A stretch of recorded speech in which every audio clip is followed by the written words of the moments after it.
Front Stoop, what's poppin' with you guys out there, ladies and gentlemen? I'm here with my man, Tony Crow, Savvy D, for another episode of the Front Stoop, and we got some good stuff to talk about today. What's going on with y'all fellas, man? Tony, how you feeling, bro?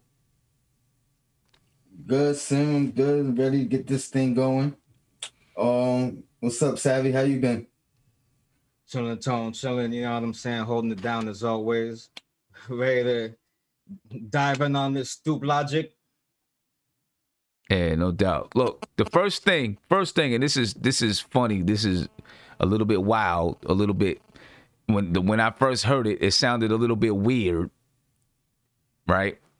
But Fat Joe, all right, Fat Joe and DJ Khaled, they're developing an OnlyFans account.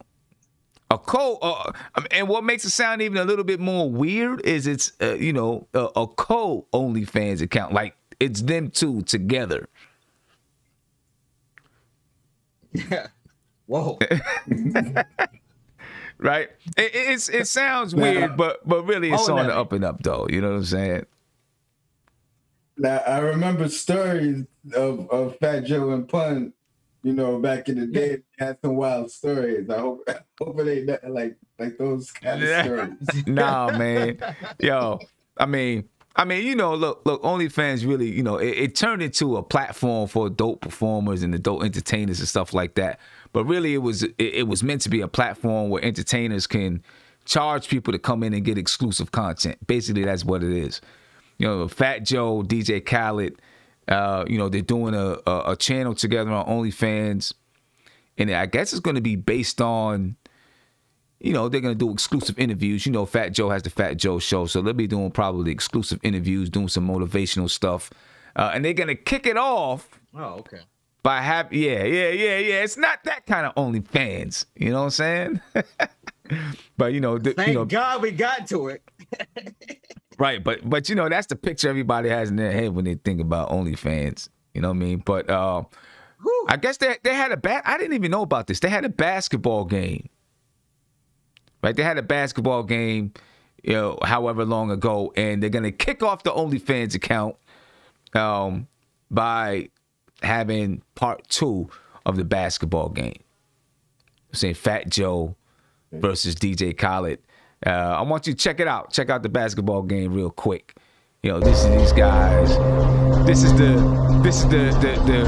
promotion for it. Let me turn it down some. This is the promotion for it right here. Call me MJ.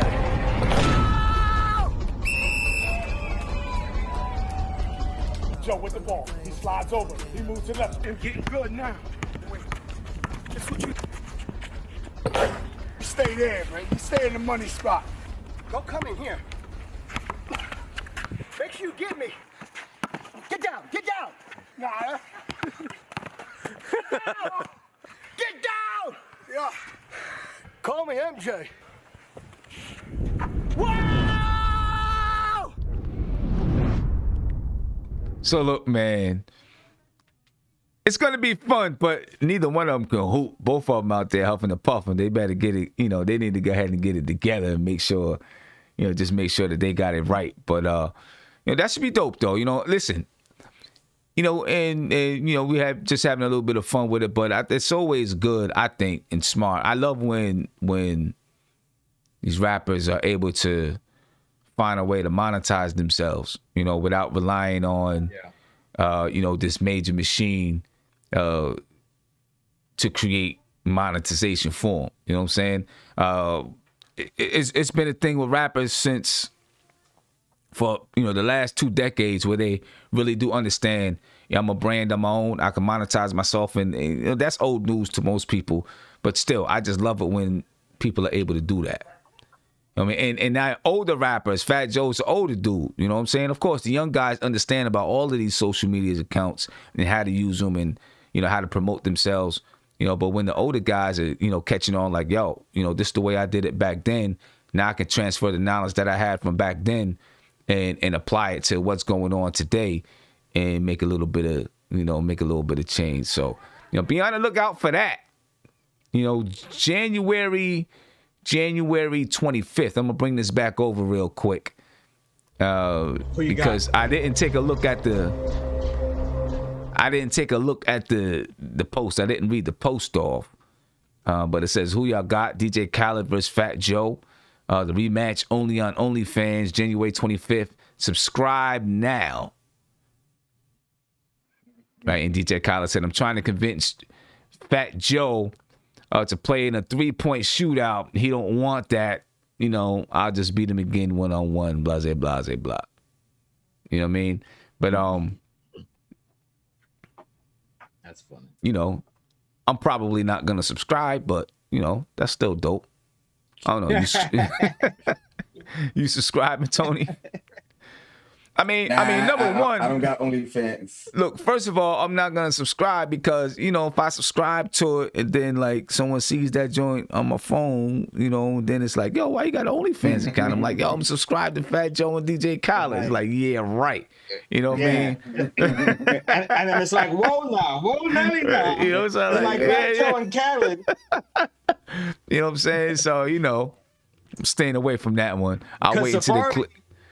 Safari also has an OnlyFans, but he's, you know what I'm saying? It's not what Fat Joe and Khaled are doing. Like, yeah, you know. So I'll wait until whatever, you know, somebody will record it or whatever and put it out on social media. I'll wait until it comes out then. You know what I mean? I'm not subscribed. I'm not getting an OnlyFans account. You know, you're not gonna have me in trouble. They're not gonna have me in trouble. Everything on there leaks. I mean, why didn't they go? Why didn't they go through? They playing a 5. Why didn't they go through another, like, there's other platforms besides OnlyFans. Why they got to go through that? They're going to get people in trouble that way, man. Word. What other platforms are there? Man, there's other subscription platforms out there. Maybe they're trying to start a trend. I'm not going to lie to you, Sim. I can't think of one. Nah, there's Periscope. Is that one of them? No, not Periscope. Is Periscope free? Patreon. Patreon, right? What's up with a Patreon account? Yes, yeah, okay. Yeah. You know what I'm saying? Like I can have a Patreon account on my phone. Yeah, I can't have an OnlyFans account. I can't have an OnlyFans app on my phone, bro. Mind you might find the same kind of content on Patreon as OnlyFans. I mean, you might. I don't know if Patreon. You know, I don't know if on Patreon they. I don't know if they cut that kind of stuff out or if they have rules against that stuff or not. You know what I mean? I don't know, but they don't. I don't think there's any rules to it. They don't. You know what I'm saying? But you know, but Patreon is a little bit. It's not known. It's not known for that. Like OnlyFans, when you say OnlyFans, that's the only thing you think about when you say OnlyFans. That's why when I read it, I was like, yo, why is Fat Joe and DJ Khaled got an OnlyFans account? What, that, you know, that's weird. But you know, I mean, I understand what it's for and the kind of content that's going to be on there. But again, I'll wait until it comes out later. You know what I mean? I'll wait till it comes out later. It's gonna leak. Yeah, it's gonna leak. You know, so we'll see. January 25th, Fat Joe versus DJ Khaled. You know, they're gonna have a one-on-one basketball contest, basketball game. Yeah, I guess DJ Khaled won the first time. Fat Joe's gonna, you know, maybe win the second time. I don't know. You know what I mean? I'd just rather hear some more music from him. I got Fat winning. I got Joey cracked the second time. Tell me something. He's lost a lot of weight. How much does he need to lose before we stop calling him Fat Joe? Can't just call him Joe.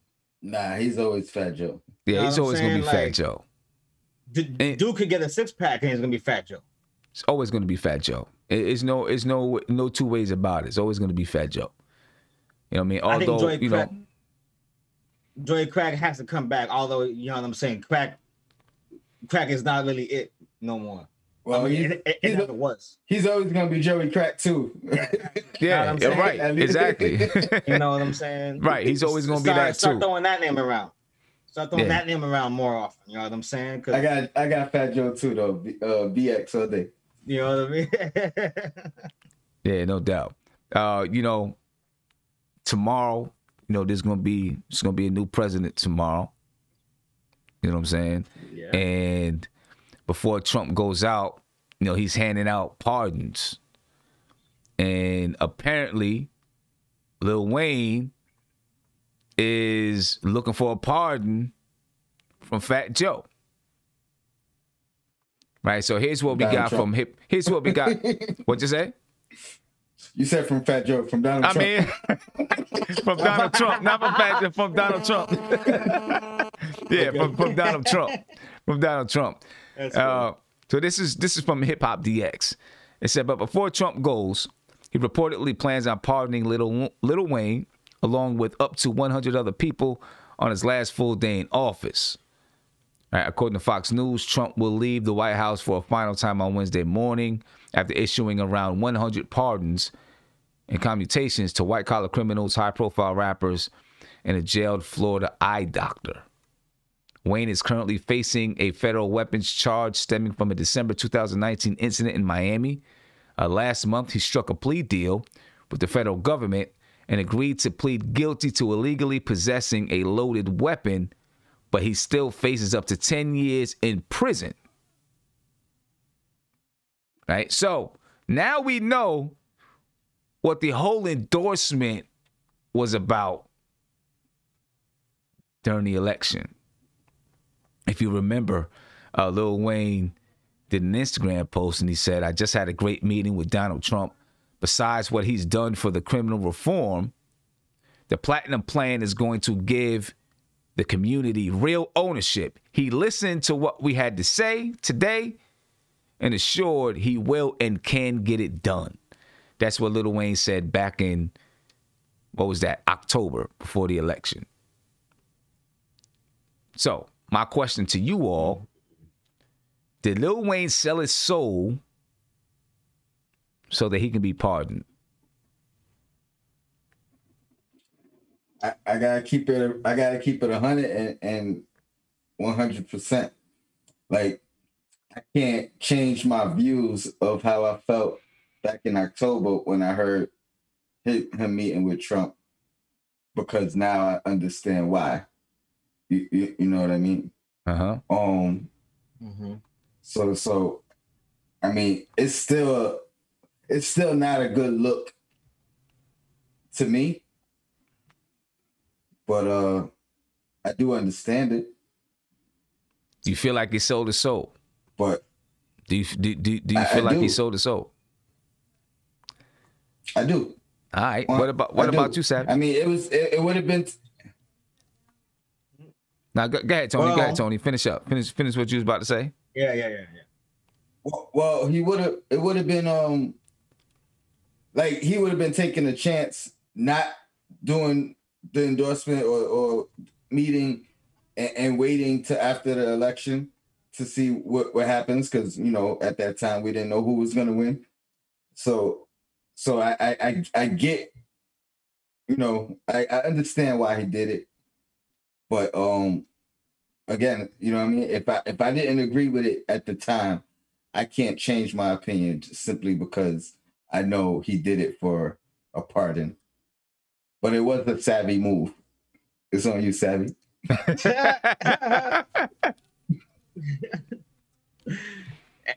In that sense, it was not a savvy move. I will say this.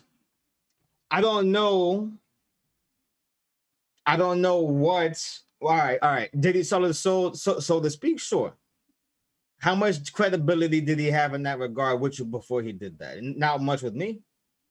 I knew about his love for the police, or at least his proclaimed love for the police, because of the cop that saved him when he tried to kill himself as a child. Mm-hmm. Right? Which we know now is not an accident. He said it on the song, on the last Carter album, on the last track. He tells everybody that was a suicide attempt. It was not me playing with the gun by accident and going off. I was trying, you know what I'm saying? That's some of the greatness, some of the great moments that he could still create as an artist. And I never lost that love for him as an artist until kind of recently, you know, is a bit of a fall off for me. But I digress. When he did that, I wasn't really surprised by it.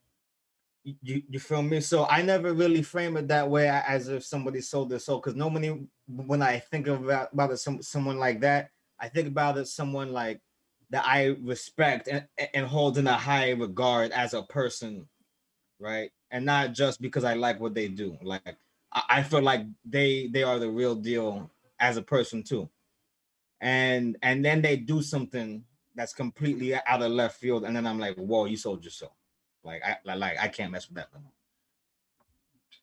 It hurts to say that because I was such a huge fan of him as a kid, but knowing his stance on that, and then the whole interview with them asking about Black lives, or like no, they were asking about racism, and then he said, "Oh, I don't know about this and that," and he was very like non-confrontational towards the topic, and I was like, bro, like that's some sucker right there. You feel me? So did he? Yeah. Can I ask? Sorry, Tone, but the main element of what he did that bothers me is not the fact that he took the meeting and publicized that he took the meeting. It's the part where he says, we went over the platinum plan and it's going to give us real ownership. Don't try to sell people on like a policy that he slapped together that makes no real targeted specific, verbiage of exactly how it's going to mobilize that plan. Like, say what you will about Biden, the plan that we went over that he released was much more thorough and extensive. Sounds like something that he could hand to a chief of staff and be like, let's begin about poisoning ourselves to achieve these things. So the whole salesmanship, he was literally making a sale during that announcement and saying, selling you on this platinum plan, he's gonna get it done for us, and that's why I met with him. Now, tell me you wanted a pardon. So let me ask you this: would you have done it, Savvy? If you were facing, would I have done it? If you were facing 10 years or more in prison, and Trump says to you, all you got to do is endorse my platinum plan, and I'm going to give you a pardon. Would you have done it?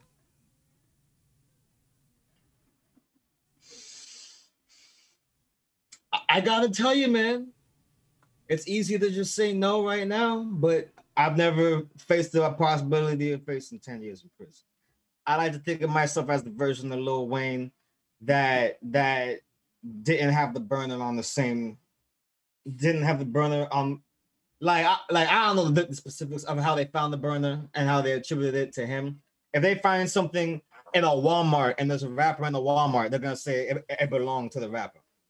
Okay, that's the nature of policing in hip hop. That being said, I like to think of myself as too savvy to get caught like that, especially if I have millions of dollars or like if I have the resources to. I mean, but listen, you find yourself in situations and you don't even know you're going to be in that situation. You know what I mean? No, I wouldn't. So what happens if I wouldn't do it because So let's think about it like this. What if, and I'm not saying this is Lil Wayne's situation, I don't know at all, right? But let's just say you strapped for cash. You know what I'm saying? You strapped for cash.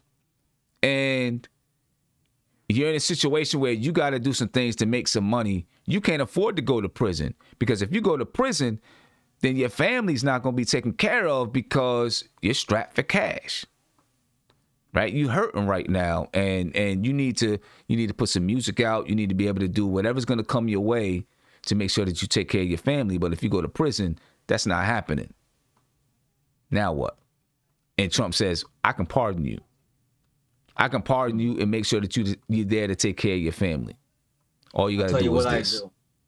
I'll tell you what I do. I get that phone call.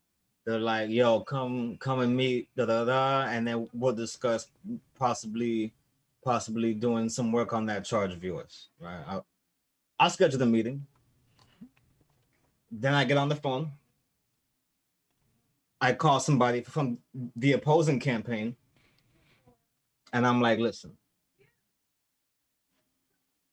this is what's going on, and I have made a very loose commitment to go and have this meeting, but I have not agreed to endorse anything yet. In the event that you are victorious, can you offer me something similar? And then I go from That's just not working, bro. If I can't leverage it, Hey, That's just not working, guess bro. what? The answer is no. The answer is no. Because sometimes, and I'll let you go right after this, Tone. There's been times where I've been faced with the possibilities like, man, this might be a wrap. And it's like, all right, so be it. There's certain things I just cannot. I just can't have it. I just can't justify it. I can't deal with it. I'm a person who needs to be able to justify things logically to myself. And if I can't moralize something to myself, I can't live with it. If I can't live with it, what's the point of freedom? You feel me? So, no, I wouldn't do it. I mean, what about you, Tony? I can't say for sure.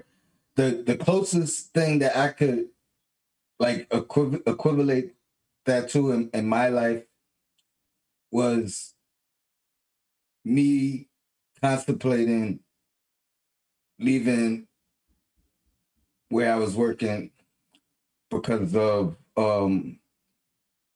racial tension. Mm-hmm. Let me say that. I don't want to go into details, but a position many of us have been in before. Okay. So with me really feeling like, you know, I would have been willing to walk away and figure out what I got to figure out. I don't think I could have done that.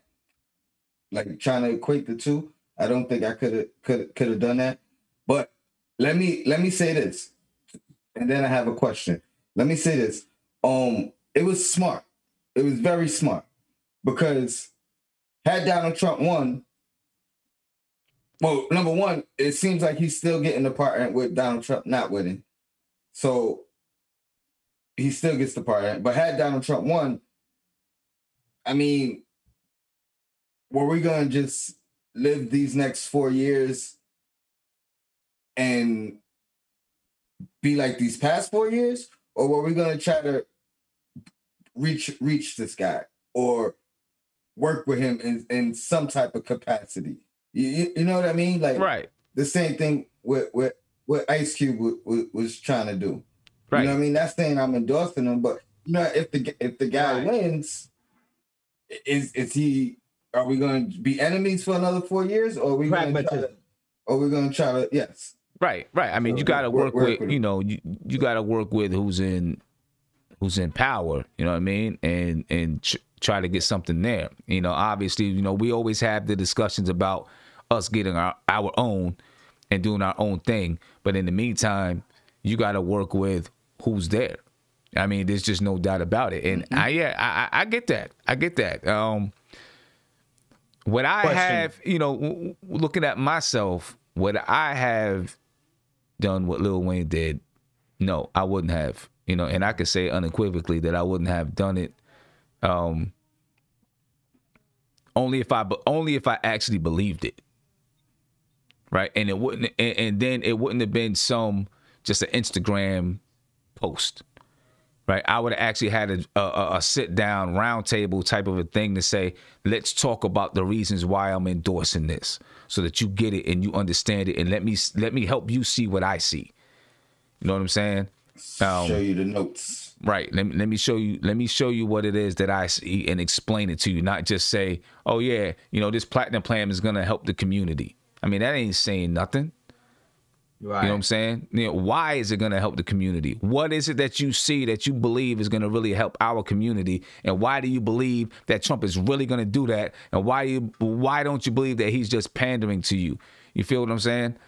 So nah, I wouldn't have did it. That. What'd you say? If you don't believe that, even if you, all right, in the event that scenario rises up and you don't believe that, is it not the best way to just throw a loose, broad endorsement like, all right, yeah, hey guys, it's gonna work, and then just dip? Right. Exactly. Or do you get fake intricate about it and try to make an actual sale and possibly do more harm by getting more people to buy into the idea? Just by knowing that your name is big enough to expose it to a lot of people, the impressionable collective of that people will be like, okay, but hopefully the majority or the rest of them will not.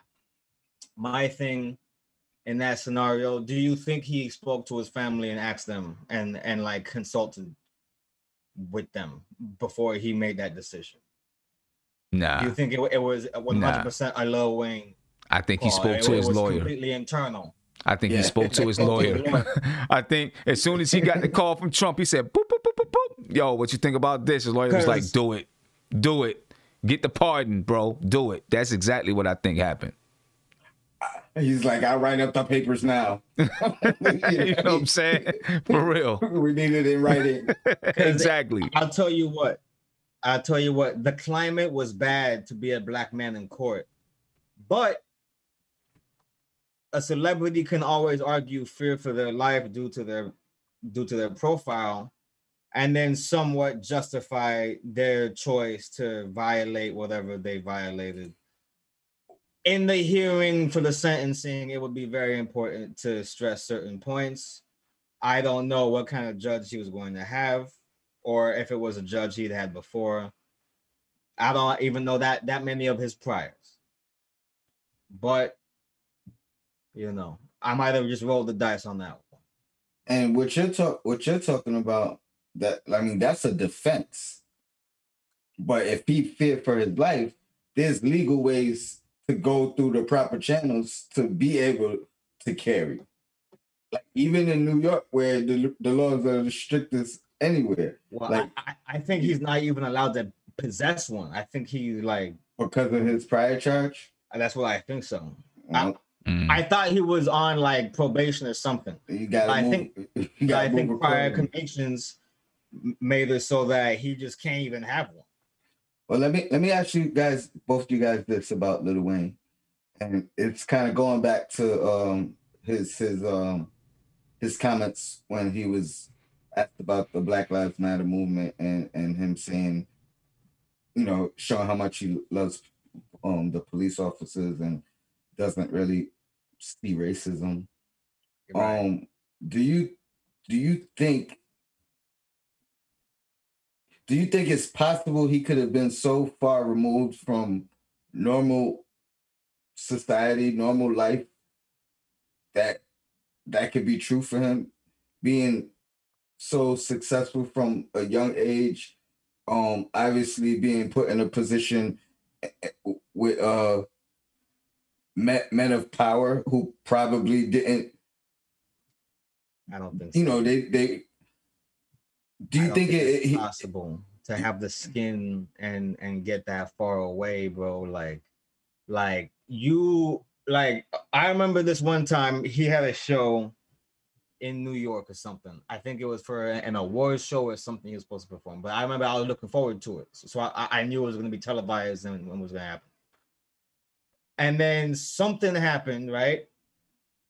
And he was like, and at the end of it, he was like, oh, like, F New York. Like, every time I come through here, the cops give me the worst time, da da da da, and this and that. And I'm like, a guy with millions of dollars with the flesh is going to have problem with the police, right? Especially if he's rapping and getting tattoos and doing stuff, and then, you know what I'm saying, being adored, right?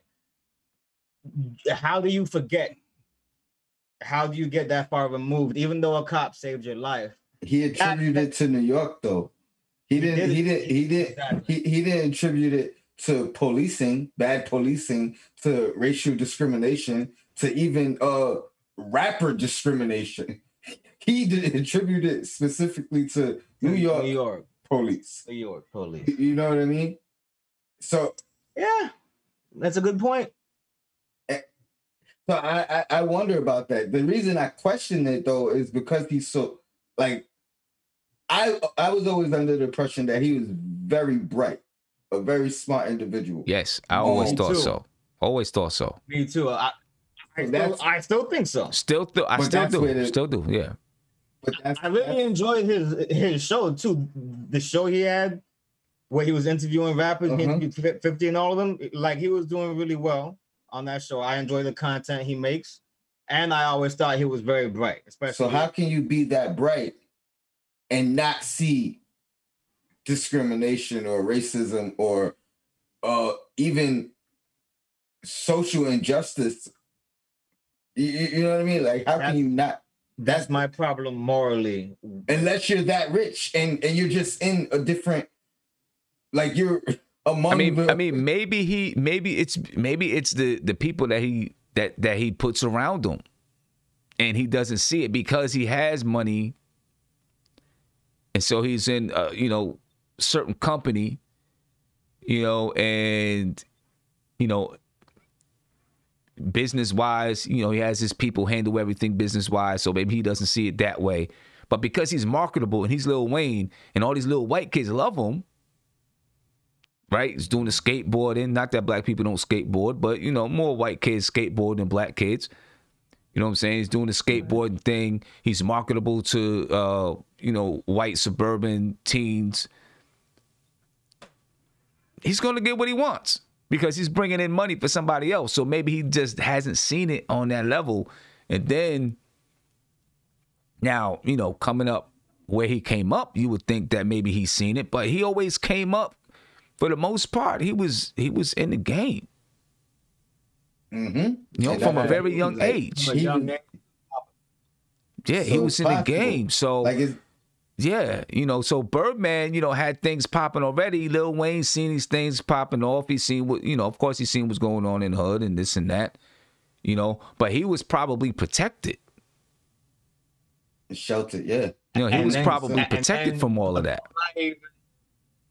Yeah, and then even to further contextualize, right? There was the whole era where he's sipping the syrup, right? And that was his real heyday, damn near. He's syrup sipping, 2-cup Wheezy, right? You're able to just numb yourself from so much of what traumatizes a normal person. Yep. Right. And then when you get back into your safe zones, you have this living legend sort of power and aura that allows you to indulge in and all the things that bring you joy. Like maybe life was so damn good that he didn't even feel like talking about it that day. Yeah, right? No doubt. Yeah, because even in moments like that, you know it's out there. You know it's out. It might not be happening to you, but you know it's out there. You can't say, "Oh, I don't see that." Right. You know what I'm saying? Right. I think he said that for a reason. I think he's lying. I didn't believe him when he said that. And then I was just like, "Why are you saying that?" And then real quick, all this stuff that we just mentioned is more of a reason why it affected me less with Lil Wayne, and I kind of rationalized in comparison to a Kanye West who started his career with Black empowerment, you know what I mean, and then to go off to say some of the dumb comments he's made, in recent years, it was more, that was way more tragic and upsetting to me than a Lil Wayne's situation. Now you've done it, Tone. Now you've done it, because check me out, right? Like I said earlier, if I hold you in that high regard, bro. When Kanye did that, right? I deleted every Kanye anything out of my phone. I was like, I'm done. I'm not listening to nothing no more, right? Everything he was dropping afterwards sounded whack. And I think I even went at him on Twitter once or twice. When Lil Wayne did that, I didn't do none of that. Because I was like, I remember when I was a kid and I saw him say, George W. Bush does not care about Black people. And I was like, huh. oh, this is a real nigga right here. Straight like that on MTV. Fuck you. Mm-hmm. Ban me. Mm-hmm. That was always who I knew Kanye was to be. Right. Fuck you. Right. Even if it's crazy, you. It This don't is matter. it I'm right doing here. what I do. Right. And no matter how crazy he sounded in the moment, he would go on to be correct. And you was willing to like support him and ride with him. And Right. it was As a like, fan. Right. and it was like, yo, this man, like, I want him to just go. And he dropped, you know,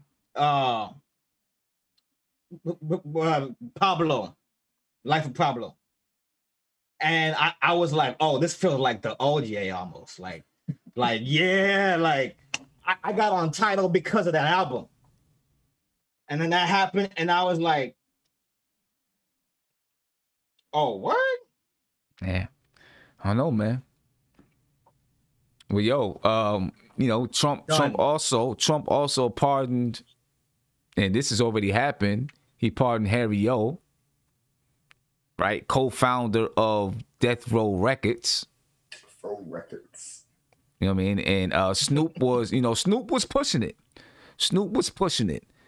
So according to New York Post, that came out today, this rapper Snoop Dogg has a message for President Trump and his aides. I love what they did, he said, in granting clemency to Death Row Records co-founder Michael Harry O. Harris.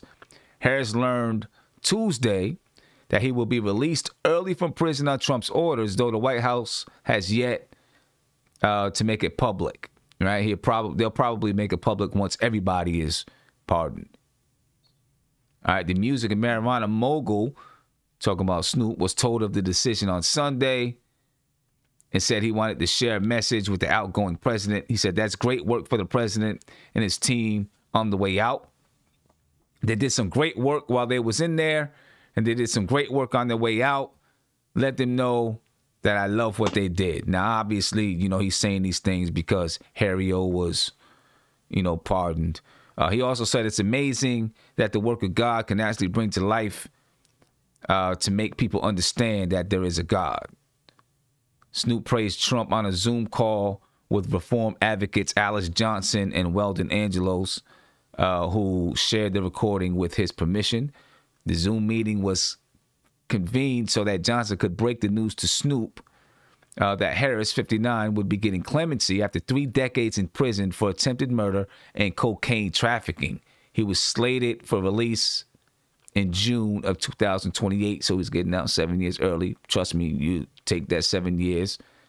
Yes, it will. You know, and for the record, both Alice Johnson and Weldon Angelos were both pardoned by Trump as well. Pardoned by Trump. Yeah, Yep. they were both pardoned by Trump as well. As a matter of fact, Angelos, he received 55 years. 55 years, ladies and gentlemen. 55 years for selling $400 worth of weed to an undercover cop. And That's like 2 wild. outfits. That's wild, bro. That's wild. That's wild. 55 years. All right, so basically Alice Johnson and Weldon Angelos both, you know, worked with Snoop, you know, got in touch with Trump to get Harry O a pardon. You know what I mean? And meanwhile, in the legal marijuana industry in the same state, a black man can hardly find a job as a bud tender in a dispensary. Yeah. But let me not digress too far. My brother Simeon. No, go but on. that's a good conversation. Jay-Z was bringing that conversation up the other day. Right, Yo, Jay-Z? I was so offended. You was offended.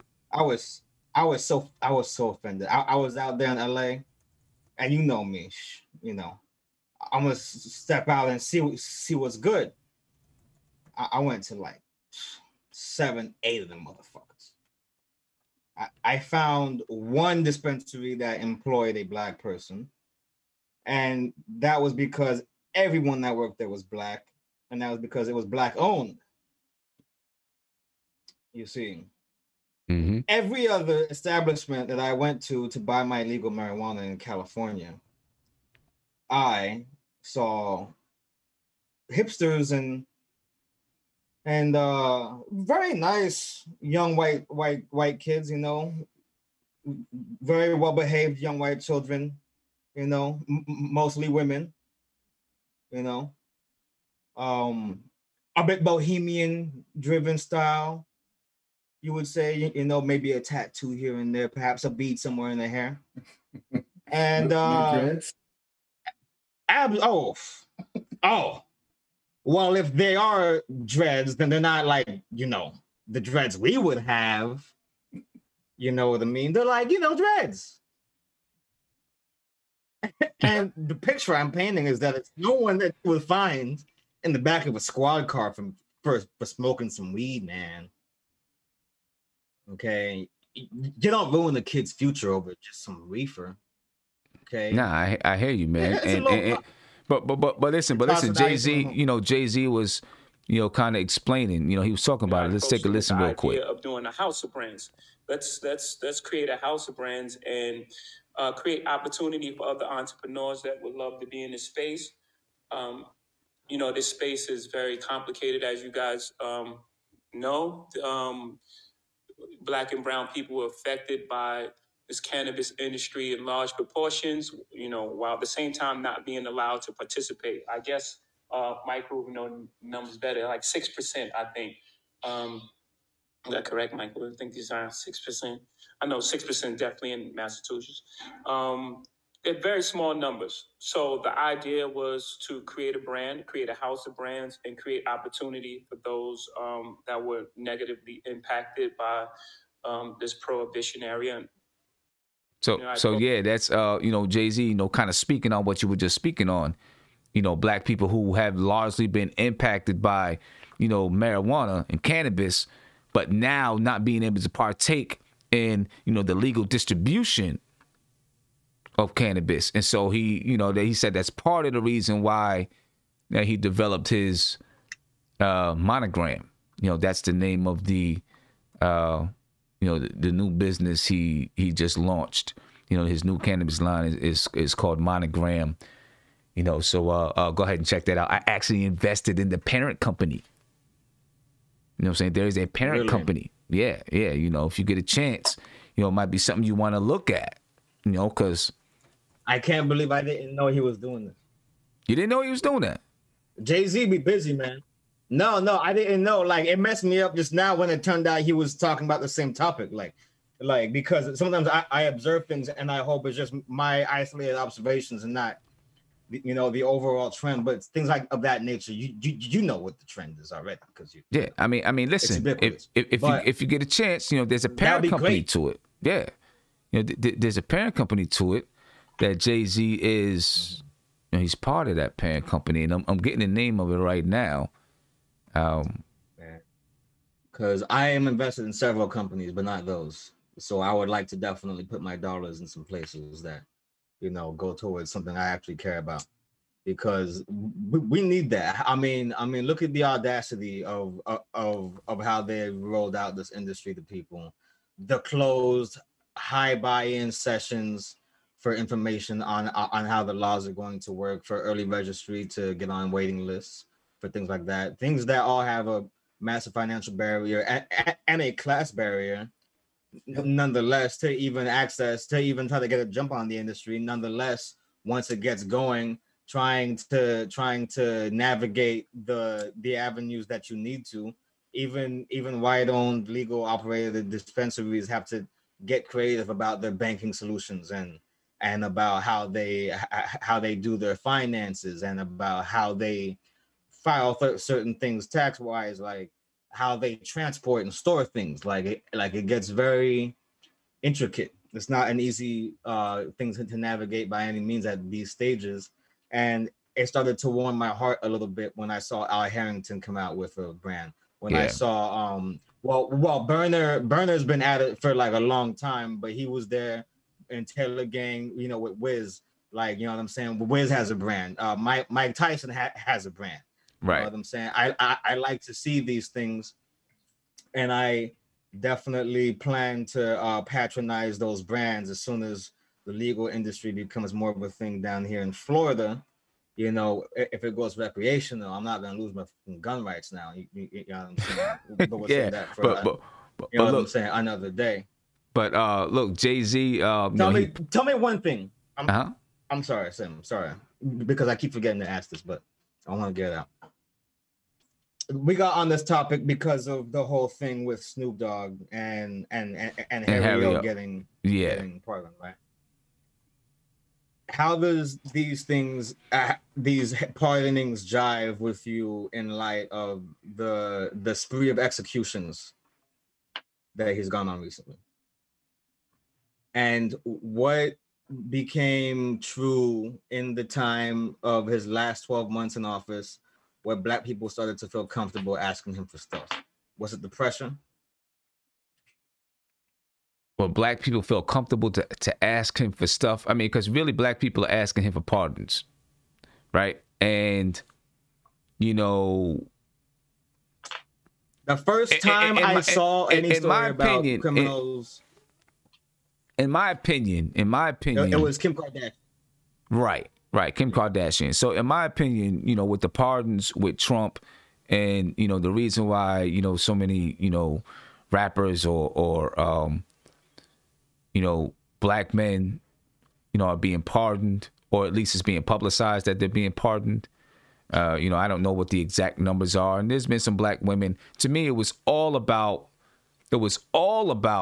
image. The election. I'm gonna be honest with you, and getting reelected and appealing to Black people, you know, to say, yo, he's setting people free. You know what I mean? To me, it was all about that. You know, and then right now he's trying to save himself. He's trying to save his image from, you know, everything that happened at the Capitol building and this and that. He's trying to save his image. Now, if he cut a deal though, he is a person who I believe he's a businessman. So if he made a deal, he's gonna uphold his end of the bargain. So if he made a deal with Lil Wayne, he's gonna uphold his end of the bargain, right?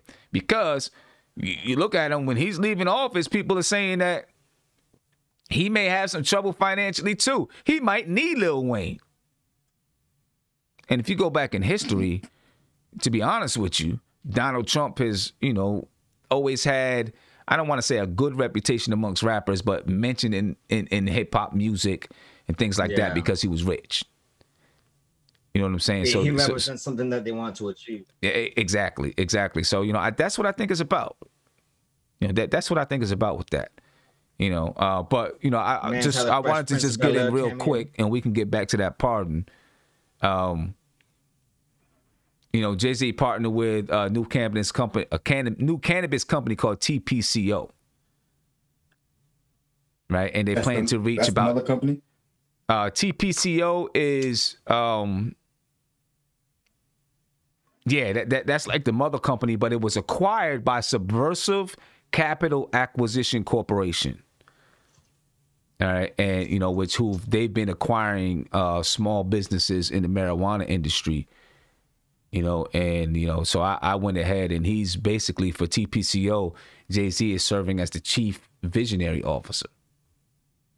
Right, and this is where he launched. That's a hell of a title. Yep, and this is where he launched Monogram. And I went and I invested in Subversive Capital Acquisition.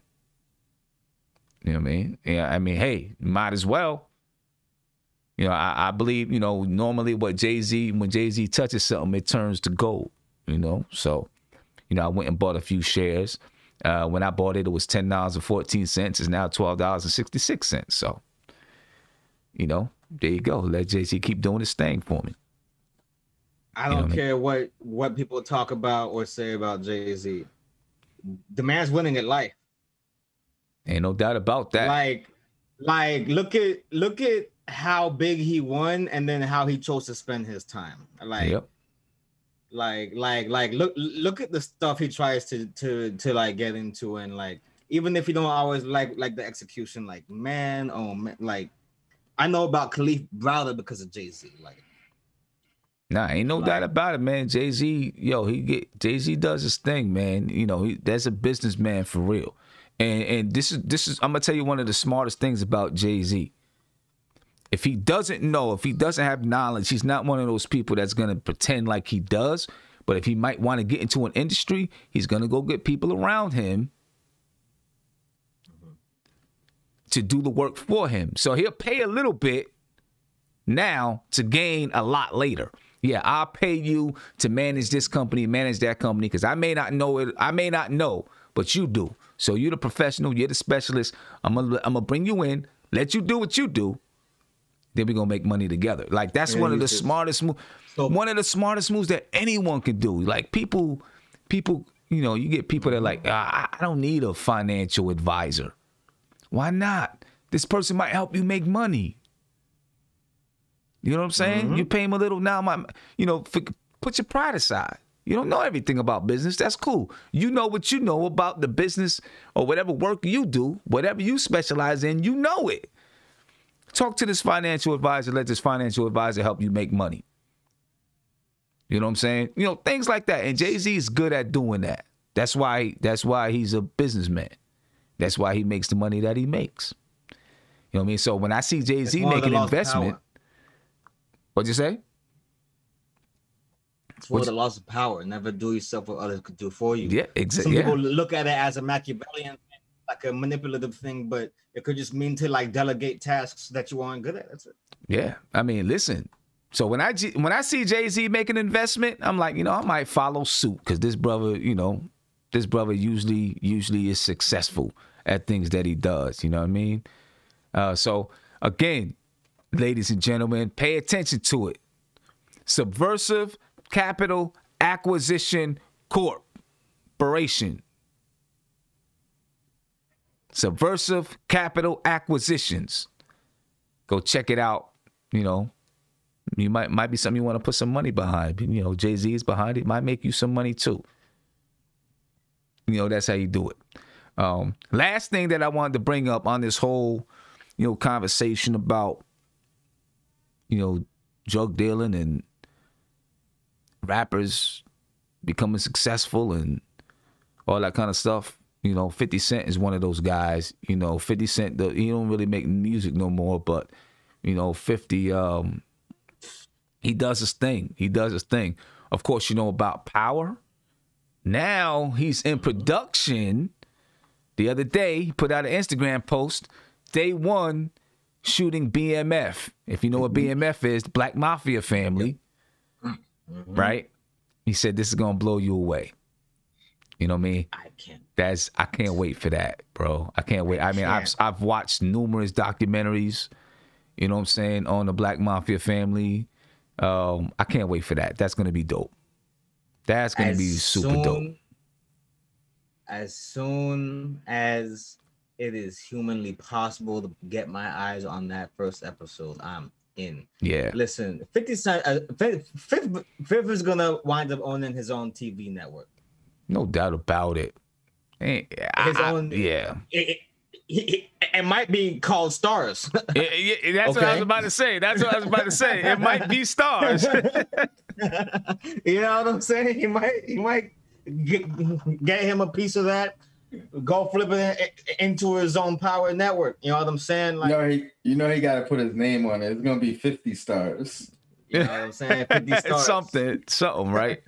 You know what I'm saying? Yeah. He's gonna put his name on it, but. Yo, 50 does business, man. He's another smart dude. Another real intelligent guy, man. That guy right there, the type of smart he is,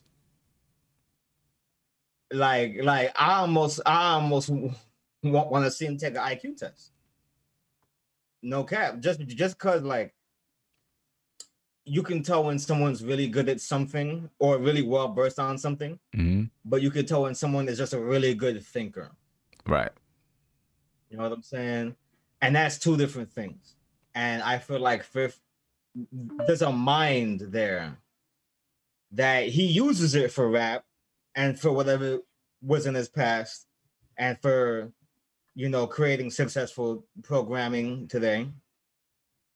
But I feel like he could apply his talents in a lot of ways, right?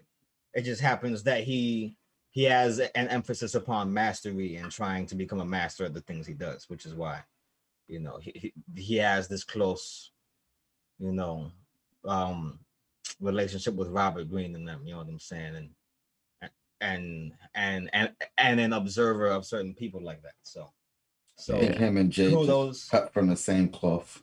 Oh yeah. Oh yeah. Right. Oh right. yeah. Right. In terms of the hustle and in terms of the being able to navigate, you know what I'm saying? Understanding how to move.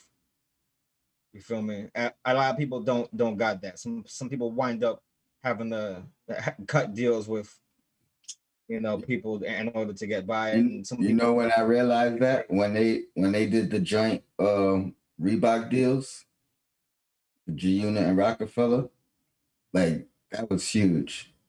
And the fact that 50 was able, like it showed that 50 was on the same level as Jay.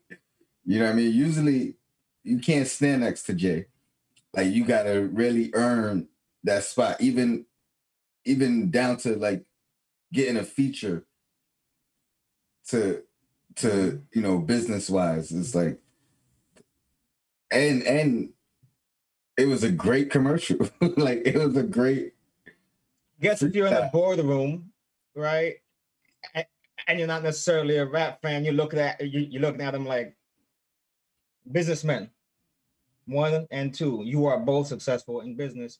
We can do something. Yeah. Hey, listen. Well, that might have been 50's first deal. Like you know what I mean? Like endorsement.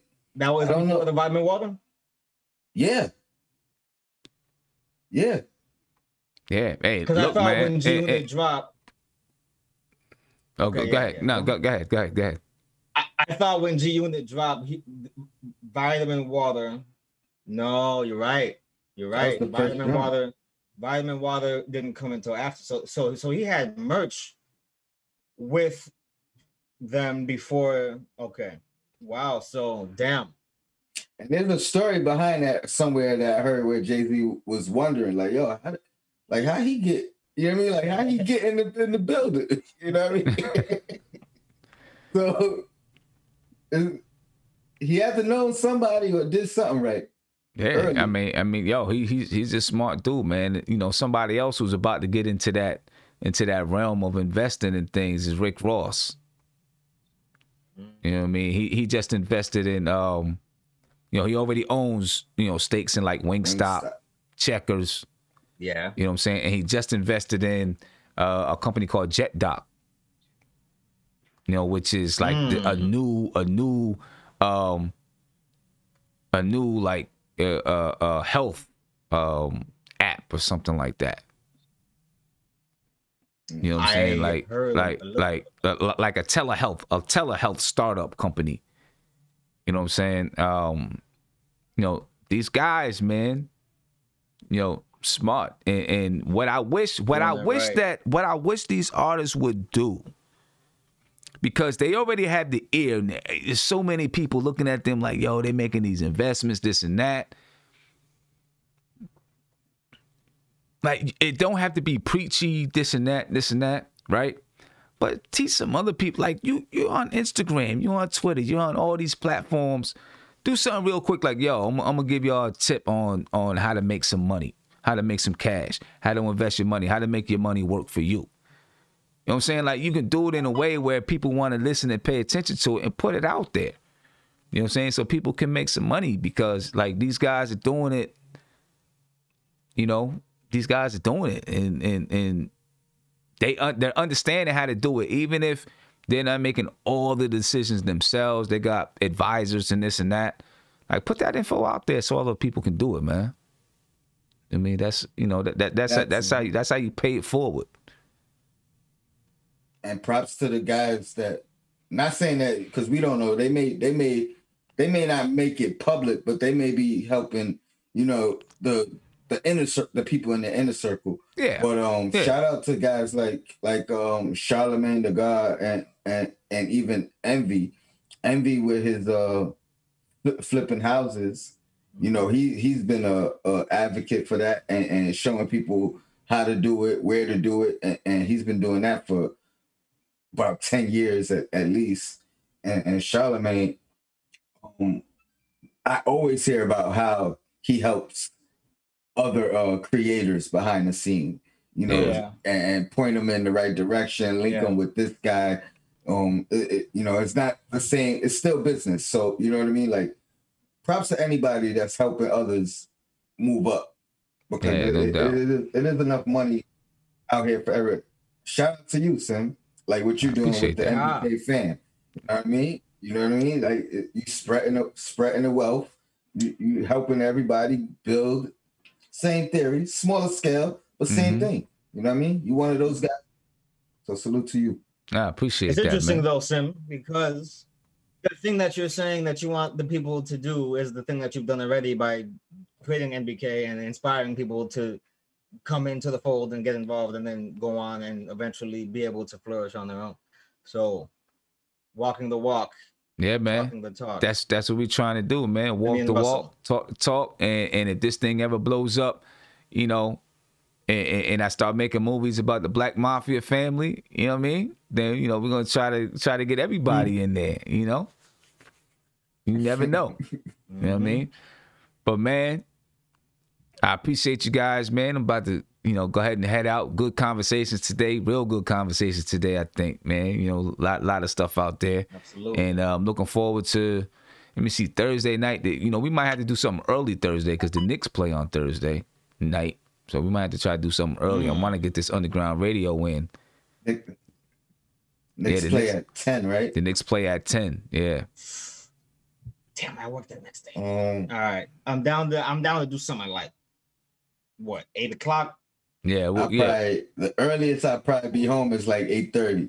Okay. But if you keep it going to like, yeah, you know what I mean? At least I could jump like the last half hour. So, you know, we'll talk between now and then, see what we're gonna do, see how we make it work.